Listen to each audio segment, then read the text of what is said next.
మీ lineup విషయం కొద్దాం. మీరు చాలా పెద్ద లైనప్ ఉంటది. బట్ అందులో 'గేమ్ చేంజర్', 'ఓజీ' ఇలాంటి సినిమాలు కూడా ఉన్నాయి. అందులో మంచి క్యారెక్టర్లు చేస్తారని విన్నాను నేను. అవును. సో 'ఓజీ' గాని 'శంకర్' గారితో అటు అది శంకర్ గారితో గేమ్ చేంజర్. ఒక చిన్న క్యారెక్టర్ అయినా మంచి పర్ఫార్మన్ క్యారెక్టర్. ఓకే. ఆయన బాగా అప్రిషియేట్ చేసేవాడు. ఎంజాయ్ చేసేవారు ఆయన. బాగా ఎంజాయ్ చేసేవాడు అసలు. అంటే మీ వాయిస్, మీ టిపికల్ వాయిస్, ఇది కూడా మీ కామెడీ. ఆయనకి ఆల్రెడీ తమిళ సినిమాలు చేసింది బాగా ఇది ఉంటాడు. మొన్న పాండిచేరిలో ఉండిపోయి రాలేకపోయా ఒక రోజుకి.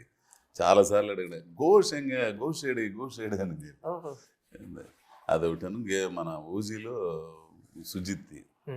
సుజిత్ ఫస్ట్ రణరాజరన్ అక్కడ ఇచ్చి దీంట్లో ఖచ్చితంగా ఒక మంచి క్యారెక్టర్, గ్యాంగ్స్టర్ క్యారెక్టర్. ఓహో, గ్యాంగ్స్టర్. మేమంతా ఉండేవాళ్ళం. ముఠ రాజేందర్, నేను, జీవాన్న వీళ్ళందరూ ఉంటాం అనమాట. ఒక 4-5 రోజులే చేసాం. మరి తర్వాత